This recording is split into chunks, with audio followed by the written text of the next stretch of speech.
It's okay. It's okay. Hi, good job. Thank you. You could tell, like, she did not understand, like, why we were near her, why we were around her, and she would flinch, and, like, she just looked so sad.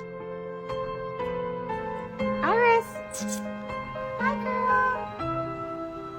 What you doing? We have a finished basement, and it goes right to the outdoors, so we usually start our fosters there and then kind of see how they go, and she would just kind of like sit in this back corner behind a planter. Sometimes her head would pop up and it looked like she was like growing out of the planter, so that was one of her spots.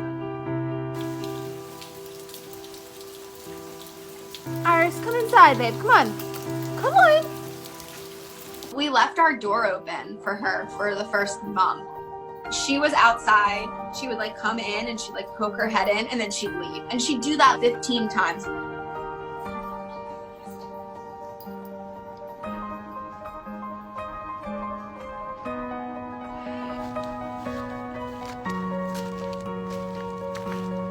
Hi. What you doing?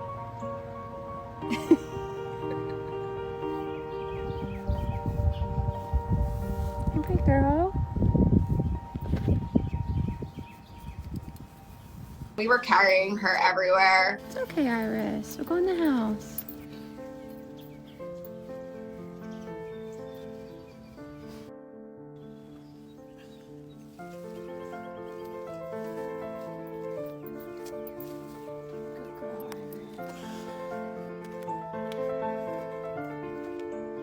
We couldn't walk her, but she never really understood, like, oh, I can follow you. She would rather me just pick her up and carry her. Good girl, Iris. It's okay.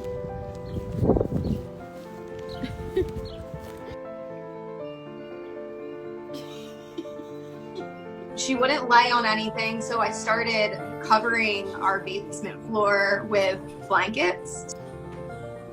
Good girl. Hi, baby. Hi, girl. What's up? Hi. Good girls. What? It's okay. All right, bye.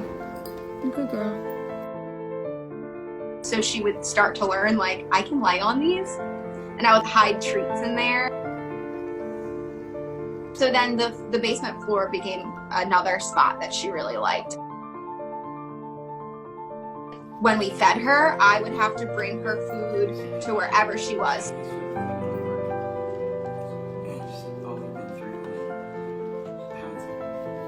One more?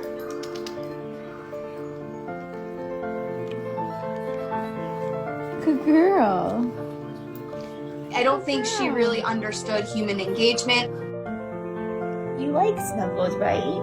And then from there, I kind of like upped the ante, and I would, like, you know, hug her, pet her more often. You have to somewhere. She would look at me like, I don't know what you're doing, but I like it.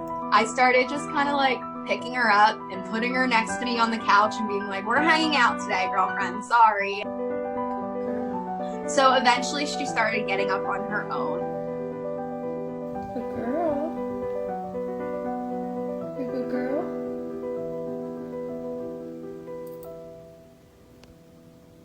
We had her for about a month when we introduced our dog to her.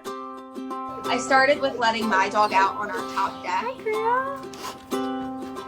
And Max just like watching her and learning that she was there. You're both boring. You know that?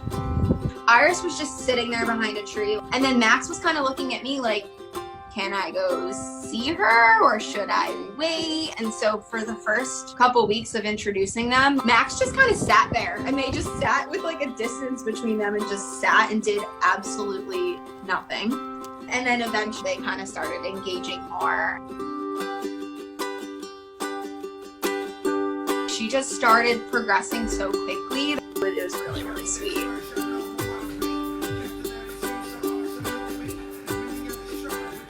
Out of like nowhere, she just started like doing these like play bows and barking, and I was just sitting there like, oh my gosh, who is this dog? She was frolicking around our yard, pouncing around like this like baby elephant.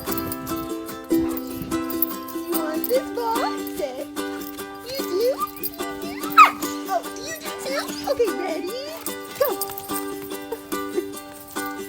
It took about 3 weeks after the play bows to be able to get her to walk on a leash.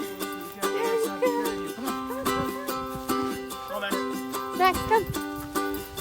Good girl, Iris. Okay.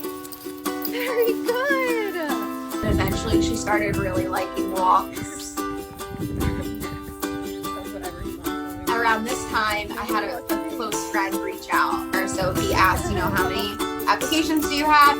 We had a few, but we really wanted Iris to be with a dog that would pull her out of her shell, like much like our dog was, and they applied for her. And first day we got her, we brought them out in the backyard, and the two dogs played immediately. The first thing she did when she walked in our house was hop on the couch. So she knew that I'm never laying on the floor ever again. Like, I know what's soft.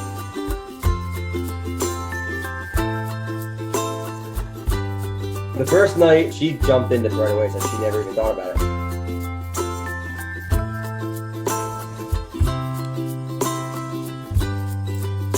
She's an absolute sweetheart. She's got not a vicious bone in her body. She loved watching television. She loves Cleo. Anywhere Cleo is, she wants to. Cleo's on the couch. She wants to be next to Cleo. Cleo's definitely teaching her how to be a dog. We're super lucky to have her. I mean, we love her.